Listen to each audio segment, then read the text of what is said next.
और अब वक्त हो गया है खबरें रफ्तार से और विस्तार से देखने का, तो देखिए खबरें सुपरफास्ट।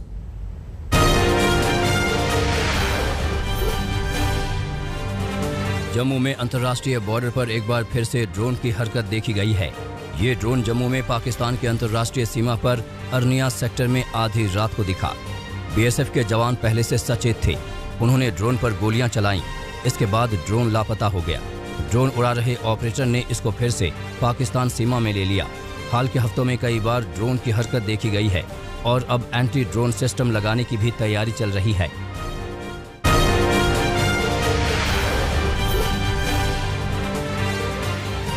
कोरोना महामारी और तीसरी लहर की आशंका को देखते हुए उत्तराखंड सरकार ने इस साल होने वाली कांवड़ यात्रा रद्द कर दी है। धामी के मुख्यमंत्री के रूप में पदभार संभालने के बाद उनकी नई सरकार ने उत्तराखंड से जुड़े वार्षिक धार्मिक तीर्थ यात्रा पर अपने निर्णय पर पुनर्विचार करने का फैसला लिया था, जिसे आज रद्द कर दिया गया। पिछले साल भी उत्तराखंड में कांवड़ यात्रा रद्द करने का फैसला किया गया था। स्वास्थ्य मंत्रालय ने हिल स्टेशन और मार्केट में बढ़ती भीड़ पर चिंता व्यक्त की। वहीं कोरोना की तीसरी लहर को लेकर चेतावनी दी। नीति आयोग के सदस्य डॉक्टर वीके पॉल ने बताया कि दुनिया के कई देशों में तीसरी लहर दिख रही है। देश में कोरोना के घटते मामलों के बीच केरल, महाराष्ट्र समेत 5 राज्यों में सबसे ज्यादा मामले सामने आ रहे हैं। इस समय 50% से ज्यादा नए केस सिर्फ केरल और महाराष्ट्र मिल रहे हैं। इन दोनों के अलावा तमिलनाडु, आंध्र प्रदेश और ओडिशा में भी सबसे ज्यादा केस सामने आ रहे हैं।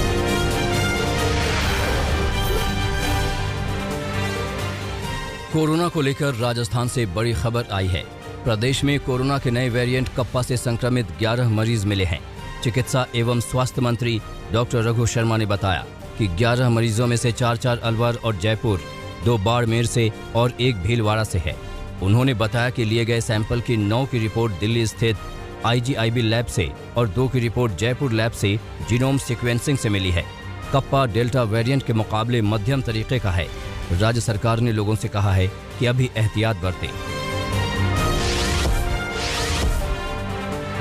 पीएम मोदी ने कोरोना पर देश को फिर से आगाह किया है।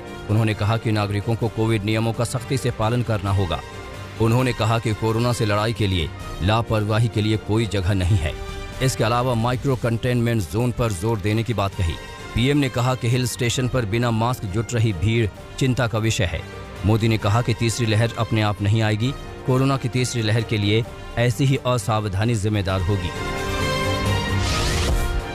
हिल स्टेशन में, मार्केट्स में बिना मास्क पहने, बिना प्रोटोकॉल का अमल किए बिना भारी भीड़ का उमड़ना, मैं समझता हूं एक चिंता का विषय है, ये ठीक नहीं है। कई बार हम ये तर्क सुनते हैं और कुछ लोग तो बड़ा सीना तान करके बोलते हैं, अरे भाई तीसरी लहर आने से पहले हम एंजॉय करना चाहते हैं।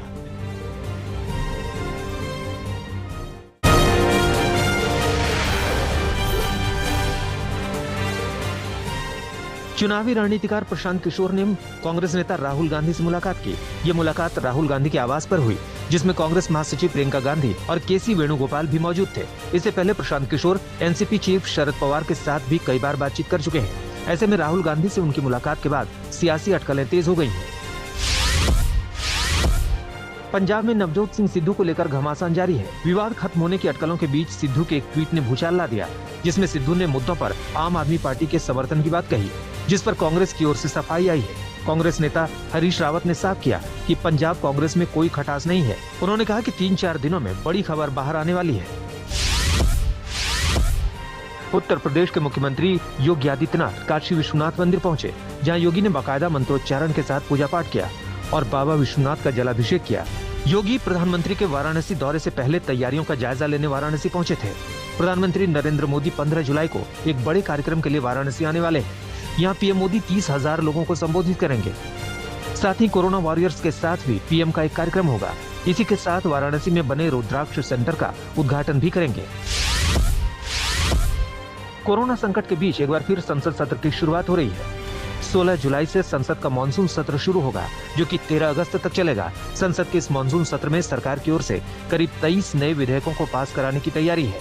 मानसून सत्र में 3 अध्यादेश लाने की तैयारी में है, जबकि 17 नए विधेयकों को पेश किया जाना है। संघ प्रमुख मोहन भागवत ने हिंदू के साथ अब मुस्लिम लोगों को भी संघ से जोड़ने पर जोर दिया। इसके लिए मुस्लिम बस्तियों में संघ की शाखाएं खोली जाएंगी। चित्रकूट में चल रहे राष्ट्रीय स्वयंसेवक संघ के चिंतन शिविर का समापन हुआ, जिसमें सोशल मीडिया पर भी सक्रियता बढ़ाने पर जोर दिया है। इसके लिए संघ आईटी सेल स्थापित करेगा, जिसमें आईआईटी पास आउट नौजवानों को मौका मिलेगा।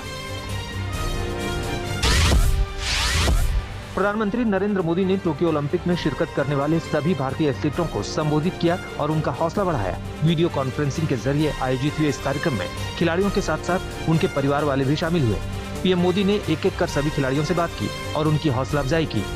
पीएम मोदी ने इस दौरान खिलाड़ियों से कहा कि आपको अपेक्षाओं के बोझ तले दबने की जरूरत नहीं है, आप बस अपना 100% दीजिए। आपको अपेक्षाओं के बोझ तले दबने की जरूरत नहीं है, आप अपना 100% दीजिए, बस यही मिजाज, बिना किसी दबाव के पूरा प्रयास कीजिए। मेरी आपको बहुत शुभकामनाएं हैं। गौतम अडानी के अडानी ग्रुप ने मुंबई इंटरनेशनल एयरपोर्ट का पूरा टेक ओवर कर लिया है। खुद गौतम अडानी ने ट्वीट करके इसकी जानकारी दी है। अडानी ग्रुप बीते कुछ सालों से एविएशन सेक्टर में अपनी पकड़ मजबूत कर रहा है। देश के प्रमुख एयरपोर्ट का मैनेजमेंट प्राइवेट हाथों में देने के लिए केंद्र सरकार ने 2019 में बिडिंग मंगवाई थी। इसमें अहमदाबाद, लखनऊ, जयपुर, मंगलुरु, गुवाहाटी और तिरुवनंतपुरम के हवाई अड्डों के मैनेजमेंट का ठेका अडानी समूह को ही मिला था। अडानी ग्रुप के पास इन एयरपोर्ट को ऑपरेट करने का 50 साल का ठेका है।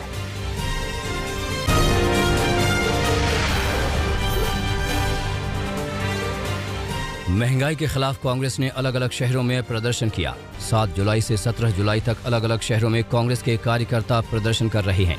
जयपुर में महंगाई के खिलाफ बैलगाड़ी चली। कांग्रेस के कार्यकर्ताओं ने ताली थाली, घंटी, शंख और बर्तन बजाकर पीएम मोदी पर व्यंग कसा। बस्ती में पेट्रोल डीजल के दामों का विरोध इस तरह से हुआ कि बैलगाड़ी पर बाइकें लाद दी गई। सीकर में कांग्रेस कार्यकर्ताओं ने महंगाई के खिलाफ खून से हस्ताक्षर कर अभियान चलाया। देश में प्रदूषण कम करने के लिए महाराष्ट्र सरकार ने बड़ा कदम उठाया है।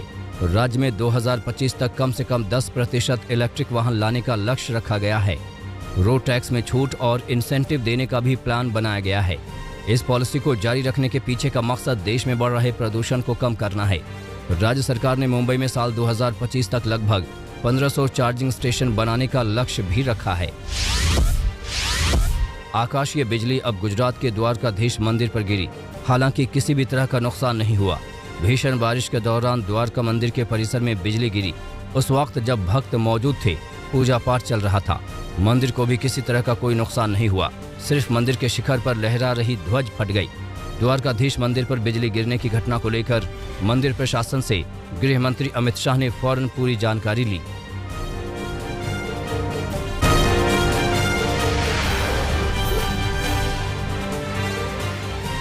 अजमेर में पुलिस ने देह व्यापार के रैकेट का भंडाफोड़ किया है। पुलिस के मुताबिक एक टैक्सी ड्राइवर और तीसरे शख्स के साथ 2 महिलाएं इस रैकेट को चला रही थी।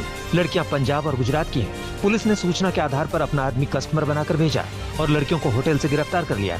पुलिस अब आगे की कार्रवाई कर रही है। उत्तर प्रदेश के श्रावस्ती में पुलिस ने भारी मात्रा में चरस पकड़ी है। जानकारी के मुताबिक इंडो नेपाल बॉर्डर पर पुलिस ने एक शख्स को पकड़ा, जिसके बैग में 1 किलो 400 ग्राम चरस मिली। अंतर्राष्ट्रीय बाजार में चरस की कीमत करीब 20 लाख रुपए बताई जा रही है। पुलिस के मुताबिक आरोपी नेपाल से ये चरस लेकर आ रहा था और उसे यहाँ बेचना था। पुलिस आगे की जांच में जुट गई है। गाजियाबाद के इंदिरापुरम इलाके में हवाई फायरिंग का एक वीडियो वायरल हुआ है। तस्वीरों में आप देख सकते हैं कि कैसे एक बर्थडे पार्टी में पीछे खड़ा एक शख्स फायरिंग कर रहा है। तस्वीरें वायरल हुई तो पुलिस हरकत में आई। पुलिस ने एक शख्स को गिरफ्तार कर लिया है। बताया जा रहा है कि गिरफ्तार आरोपी के नाम से ही रिवॉल्वर है। दूसरे आरोपी की तलाश जारी है। छत्तीसगढ़ के सुकमा में 6 लोगों ने एक शख्स को बेरहमी से मार डाला। मामला कुकनार इलाके का है। जानकारी के मुताबिक यहाँ एक शख्स को झाड़ फूक और जादू टोना के चलते कत्ल किया गया। पुलिस के मुताबिक हत्या करने वालों में चाचा समेत कई लोग शामिल थे। पुलिस ने 6 आरोपियों को गिरफ्तार कर लिया है। अमृतसर में एक होटल मालिक की खुदकुशी से हड़कंप मच गया। मामला रामबाग थाना क्षेत्र का है। पुलिस के मुताबिक होटल के मालिक ने खुदकुशी से पहले 4 पन्ने का सुसाइड नोट लिखा है। इस सुसाइड नोट में मृतक ने बताया कि कैसे एक महिला और उसके साथी पैसों के लिए उसे लगातार ब्लैकमेल कर रहे हैं। महिला और उसके साथी पहले 10 लाख रुपए ऐड चुके थे और अब फिर उससे 10 लाख रुपए की मांग कर रहे हैं। इसी ब्लैकमेलिंग से तंग आकर उसने मौत को गले लगाया। पुलिस के मुताबिक आरोपों पर कार्रवाई की जाएगी।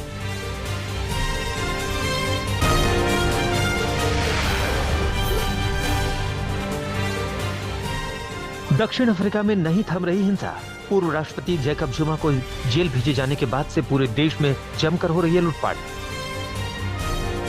अलग अलग शहरों में मॉल्स और दुकानों को प्रदर्शनकारियों ने लूटा, जमकर की तोड़फोड़ और आगजनी। स्पेन के प्रधानमंत्री पेड्रो सांचेज ने नए मंत्रिमंडल का किया गठन। नए मंत्रालय में युवा चेहरों और महिलाओं की बड़ी भागीदारी, अब मंत्रालय में 60% महिलाएं। पिछले दिनों सांचेज ने 1/3 मंत्रियों से लिया था इस्तीफा। नई कैबिनेट कार इंडस्ट्री को बढ़ावा देने के लिए जल्द पास करेगी फंड। यूरोपीय संघ के वित्त मंत्रियों की बैठक में 12 EU देशों के लिए कोरोना रिकवरी फंड को मिलेगी मंजूरी। बेल्जियम के ब्रेसलेट में 27 मंत्रियों की बैठक में फंड जारी करने के लिए जारी है बैठक। यूरोपीय अर्थव्यवस्था को उबारने के लिए की जा रही है पहल।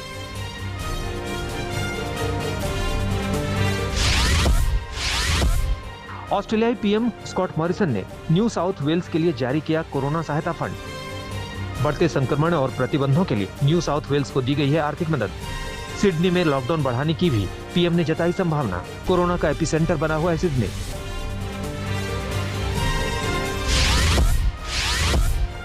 सेना की मदद के बावजूद म्यांमार में बढ़ती जा रही है ऑक्सीजन की किल्लत।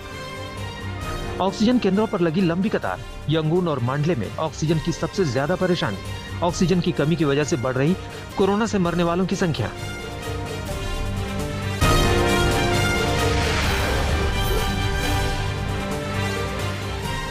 दुनिया में 40,58,000 से अधिक लोगों की कोरोना से गई जान। महामारी से संक्रमितों का आंकड़ा पहुंचा 18,82,00,000 के बाद अब तक 18 करोड़ से भी अधिक लोगों ने कोरोना वायरस को दी मात। केन्या में टीकाकरण अभियान की रफ्तार के बीच बढ़ी वैक्सीन की किल्लत। आयात की गई वैक्सीन से अभी तक केवल 1.5% आबादी को ही लगा टीका। संक्रमण की वजह से 27 जुलाई तक केन्या में लागू है प्रतिबंध।